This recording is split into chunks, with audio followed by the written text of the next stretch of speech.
Hello, everyone, and welcome to BibleQuest.tv, where we have our weekly discussion on biblical topics and subjects, questions that we ask ourselves or get from the audience. And we believe that there is absolute truth. So as we discuss these things, we refer to the Bible as our source. I'm hesitating because we do have some technical changes going on today. I'll explain that in a minute. Stephen, you're there. Okay, good. Yep. Where'd I leave off? Okay, so everyone in the audience, we want you to participate in the discussion. So please ask your questions and your comments. Coming in through the app, you can use the Q&A box that's in the app. And by the way, there's a new feature with the Zoom app. If you're in the Zoom audience or you're in the audience using the Zoom app, there's also that hand icon that you'll see probably near the top of the screen. Click that when you want to speak on the telephone. Well, it's not really the phone. You'll be speaking through your computer. But what that'll allow us to do is open up the microphone for you to ask or comment and have questions or discussions with us if you click the that hand icon. Oh, let's see. What else I want to say before I introduce it? I think that's about it. Joining us from, well, let's see, Stephen, you're not in Gettysburg today. Not today, Drew. We're joining you. Scott will be joining you shortly from the New Cumberland area, which is in Harrisburg, Pennsylvania. Okay. Noah, he's our web engineer. I want to make sure Noah started the broadcast live. I believe so. I see it's being recorded. We're good. Live on Facebook. We have viewers on all platforms. So. Fantastic. Thanks a lot. And also, and Drew, I'm not sure if you changed your volume settings, but I'm having a little bit harder time hearing you than I was a minute ago in our pre-show. So I don't know if you changed any of your volume settings or not. Interesting. No, I haven't. You sound just as loud to me as, if anything, Stephen, you sound quiet. It might be on your end then, Stephen. Okay. Well, I didn't change anything. So okay, yeah. Sometimes technology does that to us. All right. Momentarily, though, Scott will be joining us, right? Yep. Scott's working on getting set up as we speak. Okay, fantastic. We had a couple of questions come in since last week. We left off, if those of you that were here last week, with our discussion on the origin of morality. And it was a very good couple of minutes, and we had a lot of good questions. In fact, we had emails coming in about that, which we're going to then unpack and talk about it more. But before we do, we also got another request from a viewer. We're not sure where he was coming in on Facebook or the app, but I don't have his question right handy. Let's see. Yes, I do. Just give me a second. I thought I had it. I know. I've got it here, Drew. You got it? Yes. I found it. Here we go. It says, I've been struggling mightily with mental illness for the past few years. It's gotten so bad that suicidal thoughts happen all the time. Substance abuse took over for a while, and I know these are wrong biblically, but I was wondering if the Bible says things about mental health struggles and suicide. I can't think of anything specifically. And so he's asking us, do we have any specific information about that? It's a very good topic. Stephen, you want to start that off? Did I lose Stephen?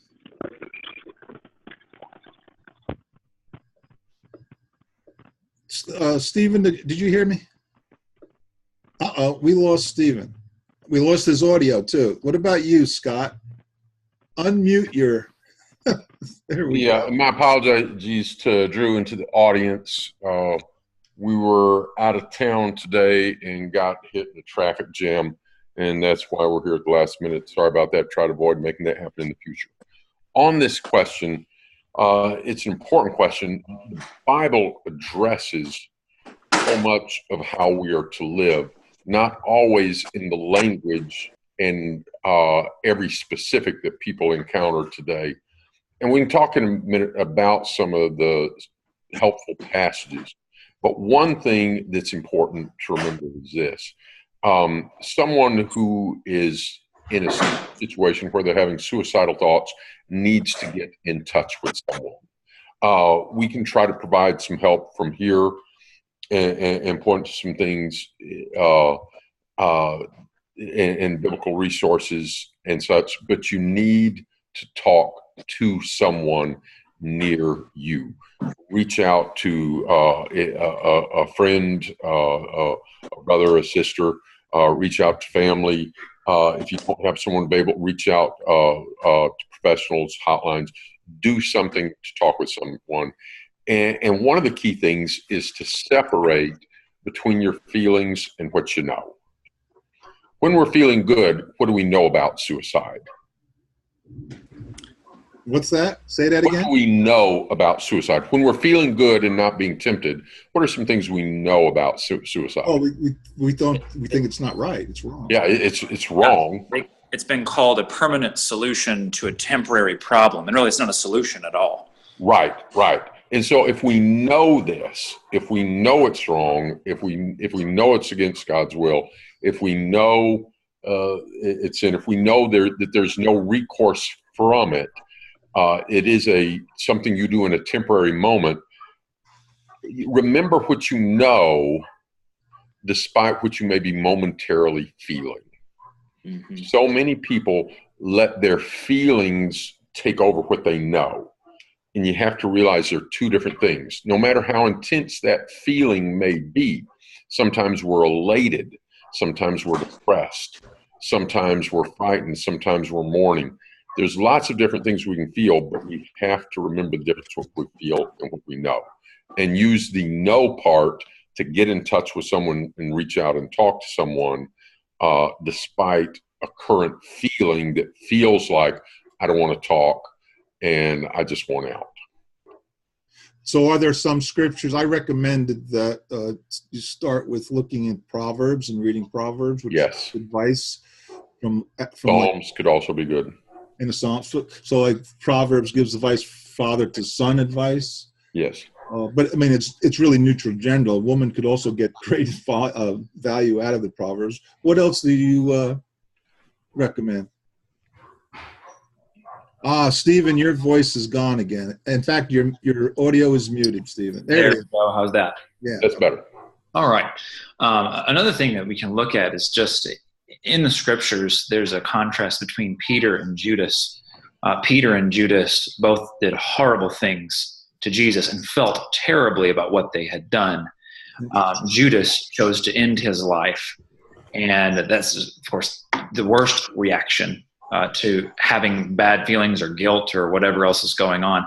Peter went out and wept bitterly, and I'm sure was feeling terribly depressed and guilty over what he had done, but he chose to get back up. Be specific. What did Peter do?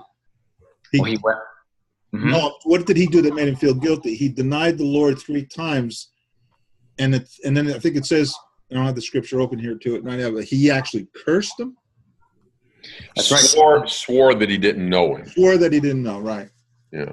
Yes. And so just looking at the contrast there, Peter, of course, goes on, no matter how terrible he felt in that moment. I suppose if you asked Peter in that moment if he would ever serve Christ again or if his life would ever be the same, he would say, no, I'm just too bad. I'm too terrible. I've sworn that I never knew Jesus. And he turned and looked at me. You know, Jesus would never take me back. My life is just over, basically, as a follower of Jesus. But it wasn't. It was far from over. However he felt in that moment did not change the fact that he still had a future.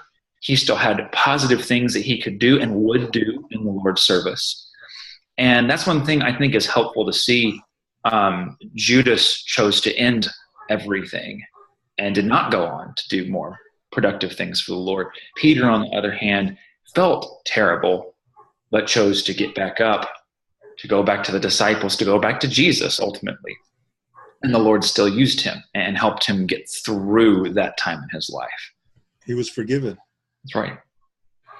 And I think we're probably going to spend some more time on some of this in a future program. But let's also just mention this. A great, great text for dealing with how to think and getting control of our thoughts is the book of Philippians. Yes. I kind of call it the mental health book of the New Testament. It's written by someone whose external circumstances are terrible. He's been arrested for a crime he didn't commit. He's been held in prison by a governor that was wanting a bribe. He's been sent to Rome. He's appealed and been sent to Rome, but on the trip, there was a terrible storm and could have looked like everybody would have died, but everybody survives. And then you have, he's in Rome knowing that he may be executed, and he's got people stabbing him in the back. He doesn't have a wife to console him. He doesn't have children that will carry on after him. He's in a lot of situations that look really desperate. But what's one of the key words that you see over and over in the book of Philippians? Rejoicing. Yeah. And in chapter 4, he says where he puts his joy. He says, rejoice in the Lord. Yeah, and again, I say rejoice. Everything else that we take joy in, we can lose. People out there in the audience, if you're in good health, you enjoy your good health. I got news for you. You're going to lose it. 100 years from now, you're not going to be in good health. Your body is going to be decaying and in the grave. If you're married, one of you is going to exit that marriage a widow or a widower in a good and strong and loving marriage. It's heartbreaking. If all sorts of things that we can take joy in, we can lose. But what could they not take away from Paul? His joy in the Lord. Yeah. And so he put his joy there, and we can talk at another time about some more of the powerful lessons from Philippians, particularly in Philippians 2 and chapter 4 and some different places. Yeah, I think it'd be good if we took a whole show, maybe in the not too distant future, and talk about some principles for mental health, maybe some questions about mental illness. I know that's a question on a lot of people's minds right now. Sounds good. There's one comment on this before we get to the next topic from one of their viewers. It says, the best way to fight against depression and suicide is hope. Depression limits your ability to hope, and hope is needed for perseverance, Romans 8:23-25. If you nourish a hope constantly, not easy while depressed, you can overcome depression. Okay. So audience, send in your comments, your questions on this topic or on any topic. And as we get into the next topic, please send in your comments, questions, and thoughts. So last week, is that enough on this one, fellas, for now? Yeah, because we're going to follow up on it later, so I think that'll be good.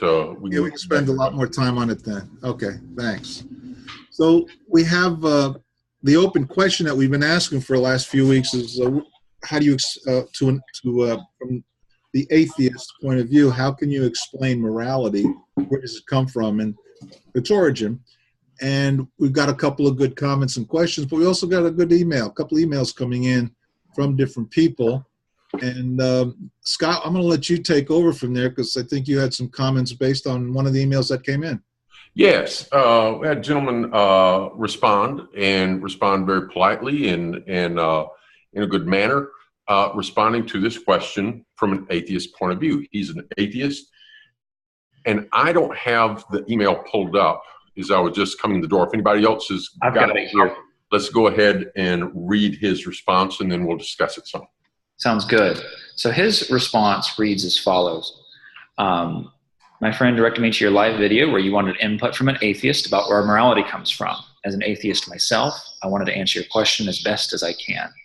In terms of personal morality, I think it basically derives from empathy that we all possess as a species. When we hear a baby cry, we all react emotionally in one way or another, but our first instinct is usually to find a way to make the crying stop. If we witness someone experience physical pain, stubbing their toe, banging their head on a crossbeam, etc., we tend to wince in pain ourselves because we know from experience how painful those situations can be. All of those Sarah McClanahan commercials with the sad-looking puppies and kittens are designed to tug at our heartstrings, playing off our empathy in order to get us to take action. We all have the capacity to place ourselves in other people's shoes and have a basic understanding of the pain and suffering they can endure. And in turn, we don't wish to cause them any pain and suffering because we know how bad it makes us feel. Even though empathy started off as an evolutionary tool for our survival, we've remolded it into a broader sense of what is right and wrong.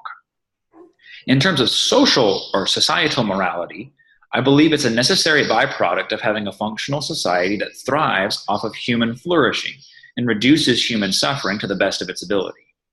If murder was justifiable under any circumstances, how could we go to work, start a family, or even step outside without reasonably fearing for our lives?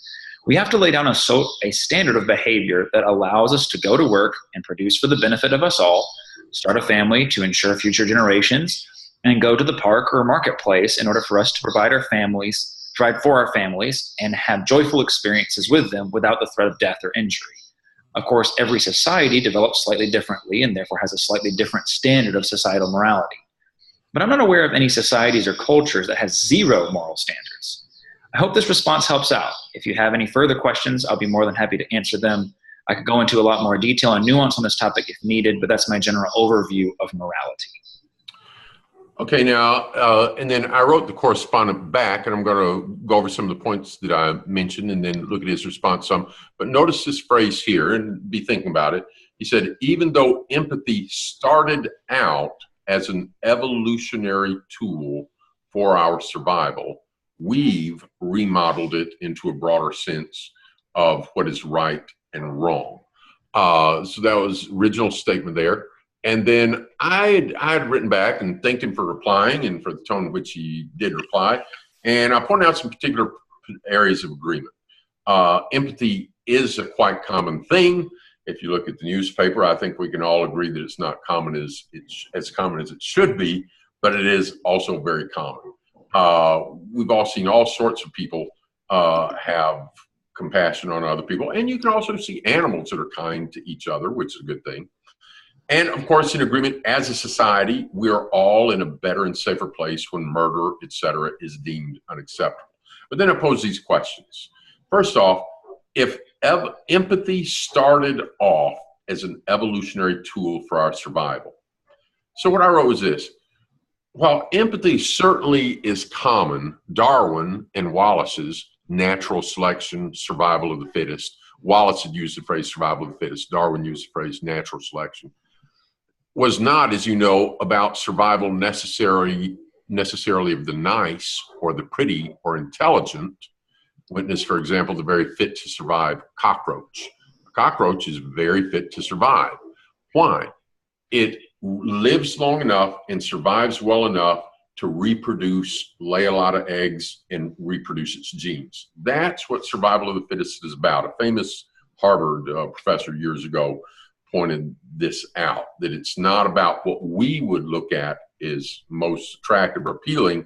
It's about what is the most fit at reproducing its genes. That's what survival of the fittest is about. Now, given that, survival of the fittest was specifically about the most successful at surviving to reproduce and pass on one's genes. The cockroach does a good job here.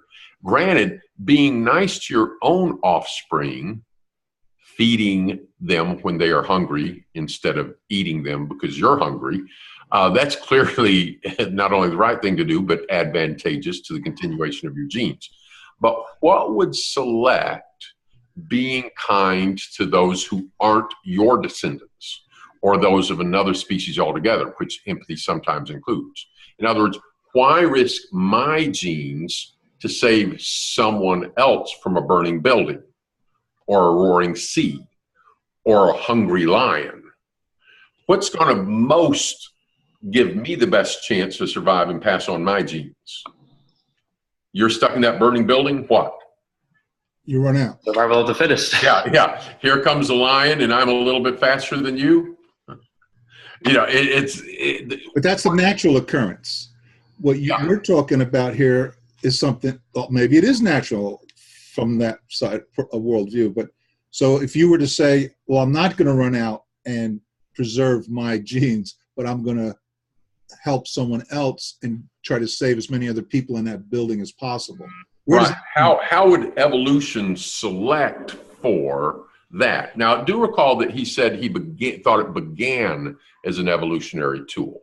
So there's my question. Why risk my genes to save someone else from a building burning, a roaring sea, or a hungry lion. So here's what his response. He says, "Hi, Scott.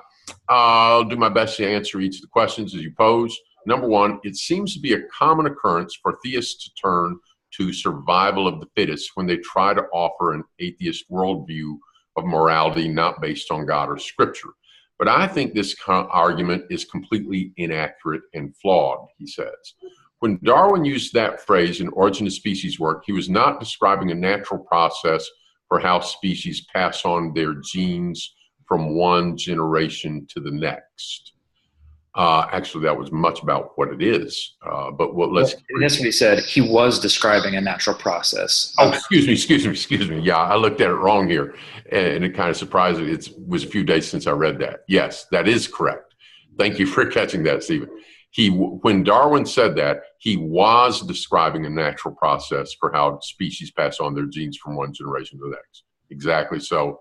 Thank you for catching that, Stephen. Not sure. Oh, here's where I saw the not. I'm a little bit of difference from the screen, and there's a all caps not in the second sentence. He was not using the phrase to describe a standard of ethical behavior.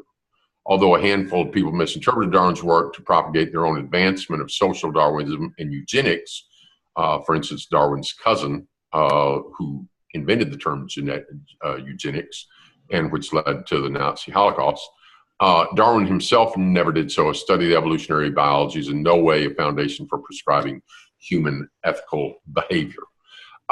So yeah, you read Origin of Species, and I don't remember reading in there where he's talking about ethics. But if it came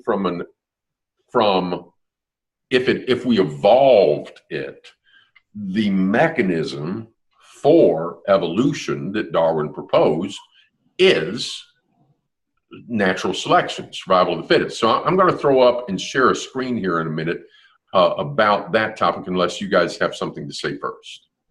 No, I'm good. Stephen? No, I think that these are good questions being raised. I didn't know if you wanted to read the second paragraph of his response before. Well, I thought we'd do maybe one question at a time. Sure. Yeah. So dealing with this first one about natural selection stuff. So in agreement with our correspondent that Darwin's book is not about, hey, where did ethics come from? His book is about the preservation of favored races. Origin of the Species, subtitle, have to do with favored races. And he's meaning there both among animals, plants, people, etc. I would take it. So here's just a little bit about Darwin's book, just so that we can kind of all get this clearly in our mind what he was saying. So Origin of the Species by Charles Darwin, 1859. And can everybody see that on the screen? Yeah. Yep, there it is. All right. So the opening chapters, here it is. Origin of the Species by means of natural selection, preservation of favored races in the struggle for life by Charles Darwin. Let me skip this part and get to this part right here. Chapters 1 through 4 really lay the groundwork, and it says variation under domestication, variation under nature, struggle for existence, natural selection. What does he mean by variation under domestication? When you have a person kind of controlling or breeding a particular animal, and so they can select for the traits that they're wanting to preserve or develop. Yeah. Instead of natural selection going on in the jungle, it's the farmer is doing the selection or the breeder is doing the selection. So for instance, the dachshund was bred to be a short-legged dog. And so you can look at pigs. Domesticated pigs would have genetic relation to, of course, wild pigs. But if chickens, Jeff's wife Libby has like some old line chickens, and they can fly a lot better than our chickens. They don't have as big breast muscles. It's a smaller bird, and that's where chickens come from. But we bred chickens and kept selecting, till we got more and more breast meat. Now they don't fly too well. But so in natural selection, in artificial selection, farmers and breeders picked out, hey, we want more of this in this flower. We want more of this in this plant. We want less thorns on that raspberry bush. With that would that be something under the category of the term that we've heard called microevolution? Yes, yes, because a breeder can, like for instance, if you wanted to get the opposite of a Dalmatian, if you wanted to get black dogs with small white spots, you think you could do that? Yeah. What would you start with? Mostly black dogs that had a little bit of white. And then you'd pick other dogs like that and you'd keep breeding them together. And when you look at the pups, which ones are you not going to select for your breeding program? The ones that don't have what you're looking for, and you're going to keep breeding what you've got till you kind of get what you want. Could a dog breeder take their dogs and breed turtles from them? No. Or birds. Right, because that's macroevolution. You don't have the genetic material there to deal with. So he starts off with pointing out something, pigeons, sheep, et cetera, et cetera. You can do this. We can have variation under domestication. Chapter 2, he pointed out, when you look out at wildlife, is there variation in nature? Yeah.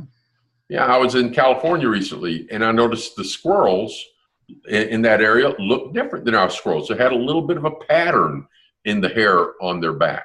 You know, it was a squirrel, but he looked a little bit different. There's a number of different species and I would think subspecies would actually be a better terminology for it, of different rattlesnakes in California. So we look, oh, well, there's a little bit, you know, this beetle looks like this more in this part of the country, that more. There's variation in nature. Chapter 3, struggle for existence. He had read Malthus on population, who had pointed out that if every critter in every plant, if all of their seeds and offspring survived, like if every larvae made by a fly survived into more flies that made more larvae, if they all survived and nobody ever got swatted with a fly swatter, how thick would the air be with flies?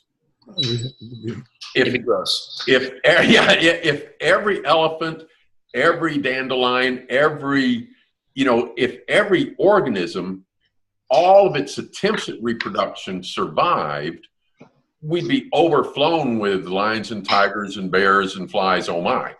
And so there's a struggle for existence where there's not enough space, resources, food for everybody to survive. So if a fish lays a bunch of eggs, are they all going to reach maturity? No. Here comes a smallmouth bass, eats some of those minnows. Those guys aren't going to reproduce. So if these little fish were just a hair quicker than those fish, then the lower end of the gene pool is the idea, keeps getting eliminated. And so the lower end of the gene pool keeps getting eliminated, which means who's going to survive? The strongest? Yeah, yeah. And so the faster fish, the one with better eyesight, the better flying bird, et cetera, is going to survive. And so nature selects which is going to be better to survive. So that's Darwin's idea. Now, does that explain everything? Well, no, it doesn't explain everything. For instance, in Southeast Asia, is there something in the air that means red hair people can't survive? No. Time and chance and genetic drift, is just a lot of it. But there's certainly some truth in natural selection. You look at animals in different areas. A polar bear is a lot more fit to be white in what region? The North Pole? Yeah. If you have a lighter colored bear in the South, he might not, and I believe he's designed that way, but also if you go through, if you had, let me use a different example.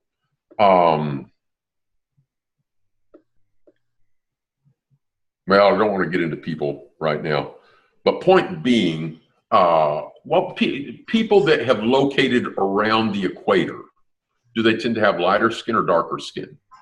Darker skin.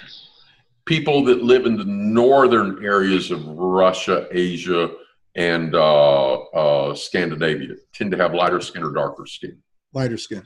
Yeah. Now, one way you could foolishly say, oh, they've had more sunlight down here and it's a suntan. No, it's not. It has to do with melanoma in the skin. And if you'd had people of Nordic descent, if Vikings went and tried to live for a long time without modern conveniences around the equator, they wouldn't have survived as well because they don't do as well in the sun. And so natural selection plays a role. But to say that where did ethics come from, we do come back to natural selection is talking about selecting the thing that's best fit to pass on its genes. And it requires that my genes are going to be selected on average better if they're a little bit better than your genes, right? Or somebody else's genes. And if you're slower and you get eaten, too bad for you. So where do the ethics come from? Right. So it seems like that's the fundamental question. Is we can generally see where that principle comes in, but when we're looking at humanity today, we've got morals, there are ethics that exist. They are different in different cultures, but at some point, it seems like that had to develop at some point. And then the question is, where did that come from? If we are only here by natural processes, and that's the only input that's happening, it seems like, and I don't want to misrepresent the atheist point of view here, but because he's saying it started as an evolutionary tool and then we developed it, is what he's saying. Right. So but what you're saying, Scott, is that it wouldn't make sense for evolution to start favoring if we are a chance combination of chemicals, then why would nature have selected for advancement those which would behave unselfishly and to their disadvantage? Let me say something else about natural selection before we move that and talk more about ethics. I think we would all agree that if a bird lays 6 eggs and 4 of the birds are good at flying and 2 of them are not, which birds are more likely to survive? The ones that are good at flying. Yeah. So there's a place for natural selection, but here's one of the things that Darwin's theory doesn't do. Survival of the fittest doesn't explain the arrival of the fittest. What do you mean by that? Well, for instance, where did life come from in the first place? The fish with better eyesight, where did eyesight come from in the first place? The turtle with a thicker shell, where did his shell come from in the first place? And really, there have been scientists that looked at this and realized that Darwin's natural selection works on a microevolutionary scale, but it doesn't really explain macro things. And especially it doesn't explain where life came from. But that's not really our topic for today. I just want to remind us of that. Let's come back to ethics. If it didn't come from natural selection, where did it come from? And if it just came from us, who makes my system of morals better than your system of morals? And if my system of morals violates your system of morals, who gets to say what's right or not? Because Darwin's cousin also, the one that came up with the word eugenics, he did take this idea, his cousin's idea, in that direction. And Darwin himself, by the way, was a racist. And there's been terrible implications in this world and in society based on this idea. Because it can at times. And again, I know that there are people who believe these ideas who don't take them to these extremes. And I want to acknowledge that. I don't think that absolutely, these ideas always lead that. It kind of becomes a slippery slope argument. But the problem arises when you do not have an objective standard of morality, which natural selection cannot provide an objective standard. It can just provide, even if it gets to the point of empathy or something like that, well, which culture has the best morality or whatever. There's no objective standard. If a culture or a society accepts something, well, suddenly that becomes the standard. And then, well, what if the people in power decide or enforce something, and they sway different people? It dissolves really into a power struggle where who can either influence the most people to think the way that they think, or who can just gain the most power to manually enforce their system of morality, which of course, if it all comes back to those questions of who gets to draw the line, who gets to decide, I think your genes are inferior, and so we're going to take action on that. Right. Drew. And that's where it gets scary. Go ahead, Drew. Yeah, you used a term there that raised a flag on my ear. You called it objective moral standard. I want to ask an atheist, is there such thing as a real objective moral wrong? Is there, let's see if I can phrase it right again. Is there such thing as a real objective moral wrong? That doesn't vary from this culture to that culture. Yeah, in other words, objective, outside of each culture, outside of each human being. And first glance, some people may say, well, no, there really isn't. But there has been an established objective moral wrong. Yeah, I've asked a number of agnostics this question. I asked an agnostic this question the other day, and I said, is morality, above and beyond our culture? There's just things that are wrong and it's above and beyond our culture. Or is it cultural and we make our own truth? And he said, yeah, it's cultural, we make our own truth. And then I said, suppose a given culture, in that culture, say it's an island out somewhere in the Pacific, in their culture, they exterminate the elderly, they sexually abuse their children, they're pedophiles, and they use child pornography. That's their culture. Is it right or wrong? And he said, in that case, it would be wrong. One time, a lady who had also said, oh, it's all relative and cultural. When I asked her that question, she said, that would be wrong, but I don't know why, which is very interesting. Well, let me take my question further, because the whole globe did make a decision that there was a real objective moral wrong committed when murdering 6 million Jewish men, women, and children. Yeah. The Nazis did that, and they were put on trial, and they were found guilty. What law or rule were they found guilty of? Was it the law of Germany? No. Was it the law of the United States? No. In fact, in those documents, and I tried to find some before the show, I couldn't, but in those documents, for understand, there is that statement where we are appealing to a higher standard. There you go. Well, okay, then everyone accepts the fact. Relative thinking people will say, yeah, there is an objective moral wrong, because all of us would think that was wrong. Yeah. Well, if there's an objective moral wrong, then doesn't that mean I have to realize there's an objective moral right? Ah, there you go. This kind of brings us to question 2 here. I asked our correspondent friend a hypothetical question. Given that our empathy tends to extend more to our own and to those species we don't eat, we like to help out kittens out of trees, for example, but most of us are not too empathetic to abstain from a hamburger or a chicken sandwich, raises an interesting question. So I asked him these questions. In your personal view, is it wrong to eat a hamburger, knowing that a different species produces tasty beef, and we tend to farm them, fatten them up, butcher them, eat them? Is that wrong?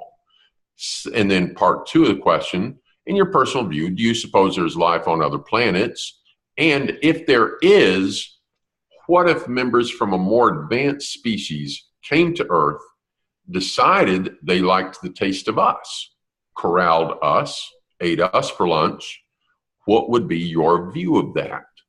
As they're rounding up your family, branding them, and putting them in the cattle chutes, is what they're doing okay? Or is that just as justifiable as you're eating a hamburger? And here's his answer.